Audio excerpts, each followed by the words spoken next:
action figure collectors out there.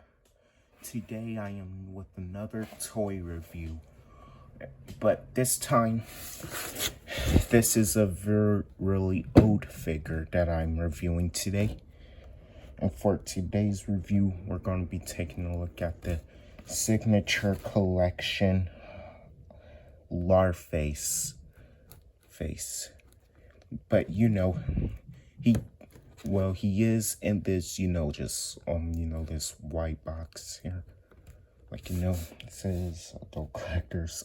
I'm a teenager or whatever here, but it's just a solid plain, white box. But basically inside,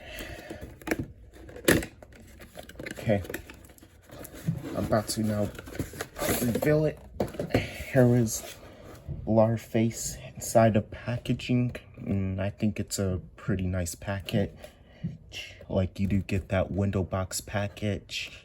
You do get some blue and black highlights. Here on the bottom, get the name of the character. Up here, you get Signature Collection. Here on the side, get a picture of Larfleeze.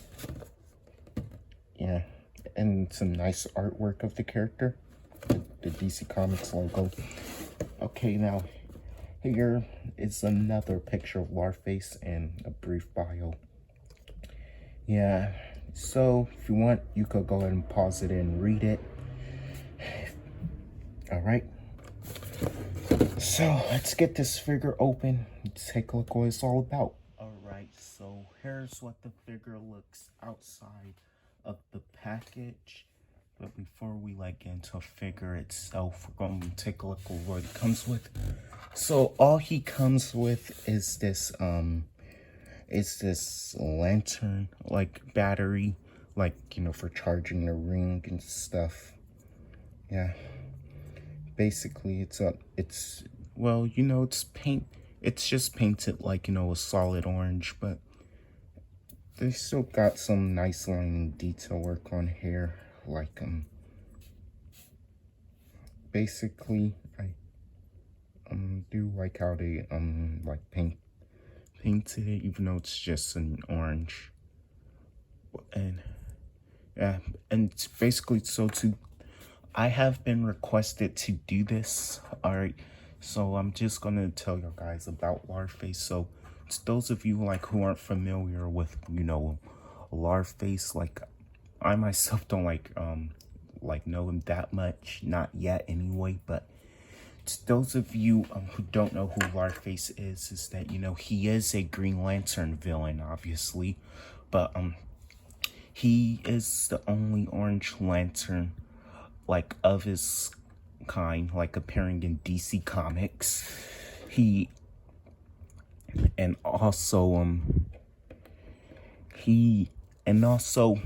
has he is thought to be a very old character in the DC universe. It's thought to be at 1 million or thought to be 1 billion years old. Right.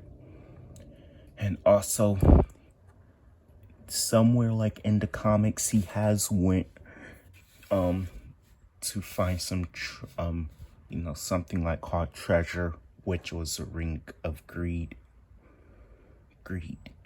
Yeah, but pretty much I'm explaining as much as I know that I could remember, even though I haven't read the comic yet. And he has been known that he has lied about some of the story he's told. Okay, so now the figure itself, I'm gonna be honest, I'm gonna say that Mattel has, I am a Mattel supporter, but Mattel, so it's not this simple way. But I think Mattel has done a pretty a great job on this Larfleeze. I mean, we don't really get a lot of Larfleeze figures, and this is a really old figure. This figure is hard to find now, since it came out a long time ago. I was really young at the date when it came out, but But yeah, but I'm gonna say I do like how they like painted the orange on him. You know,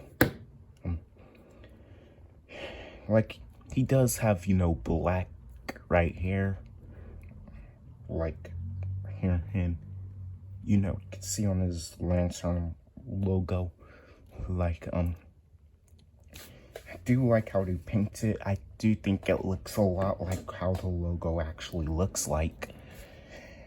And I do like how they painted on the ring on him. But but they wanted him to like hold the lantern battery, like basically think you can get him to hold it. But basically, that's how he was packaged. He was holding the lantern, like, you know, keeping it all to himself, which represents his greed. But yeah, but I would say I wish that gave him a close-fisted hand, so that way, you know, you can put him in. It would be nice. It would have been nice to use those for poses of him like about to shoot from the ring, or blast, whatever it is. Okay, now for the legs, you know, they're just painted a solid orange. There's nothing much like on the legs. Well, pretty much this is something, well, it's pretty much how he appeared in the comics, because looking on the box, you know, it's just all orange. So it's accurate as far as I could say. So yeah, the back of the figure, it's just, you know, more orange. Like, you know, he's just an orange guy, you know. So, yeah. He's also got his logos on his shoulders. All right. So yeah, I do think this is a nice figure.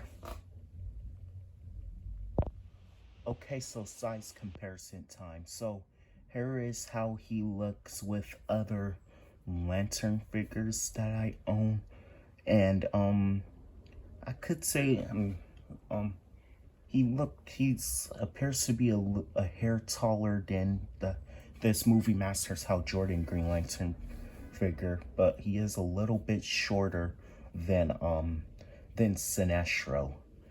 And as I could say, I'm not, as when I watch a Green Lantern animated series, I think they've made him like a short guy, but I'm pretty sure somewhere in the comics, as I could recall, there was a version of Larfleeze when he's a little bit taller.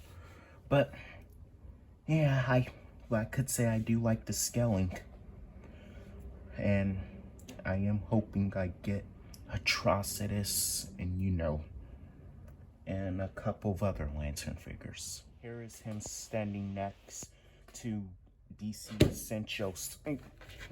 Essentials, Dr. Manhattan and Ozymandias. And once again, he's a little bit shorter. Here is him standing next to DC Collectibles Arrowverse Season 2 Arrow and Canary figure. Here's him standing next to a Marvel Legends figures, like first 10 years Thor the Dark World figure. Here is him standing next to a DC Icons Black Adam and a DC Icons Harley Quinn. Here's him standing next to a McFarlane Toys Deathstroke figure. And last but not least, here's him standing next to a San Diego Comic-Con exclusive BVS Mattel Batman and Superman. Okay, so for articulation, you know, it's pretty much different, you know, from a standard Mattel figure back when they were making DC figures. So we'll say he can't look left and right. He only has a little bit of up and down movement. It would have been nice if they just put his head on, you know, on a hinge joint so he could look up all the way for flight poses. He does have an ab crunch, but can only crunch down like a little bit. I think that's as far as it could go, but you know, I don't want to force it and break it. All right. he does have an ab crunch. That doesn't really help that much with fly poses. The arm could come out like about that much. He can rotate here, but he does not have no bicep swivel. He does have double jointed elbows, so he could bend at the elbows pretty good. Pretty good. And he does have a waist swivel. He can rotate at the hands, hinge joint. Okay, he can kick forward at the leg pretty far. He can also kick back about that much. He can do the splits pretty far, like, okay. Single hinge knee, so he can only bend at the knee about that much. He does have a thigh cut. I'm not sure if I went through that already. All right. He's also kind of got hinges on the feet. He can go up and down, up a little, but yeah, but it doesn't really have that much up and down movement with the feet. But he has no ankle pivot or rotation, and 2 peg holes on the bottom of the feet. Okay, so that will be my review. So overall, I'm gonna say that you know, I do like this figure. Like you know, like I said before, he is hard to find now since he came out a long time ago. Since the signature line is, you know, old now, the figures are now hard to find. Okay, but if you're someone who just started collecting 6-inch and you're collecting newer and older ones, let's say you should like check this one out. Like, but you know, since he's hard to find now, he is now super expensive. I mean, not super, but he is pretty expensive now. But if you still manage to get him, I will say he is worth the money, I could say. But you know, but articulation, you know, is pretty decent as far as I could say. Like, I do like the double jointed elbows, but you know, he does, but I kind of wish he also had, you know, double jointed knees, but you know, classic Mattel. I'm okay with their articulation, but yeah, but I'm gonna say he will still be worth that money. The paint details is good and stuff. So yeah, so once again, if you're a fan of Larfleeze, or you're a fan of Orange Lantern, or just Green Lantern in general, you might want to check this one out. All right, I'm Super Kal-El, and I'm signing off.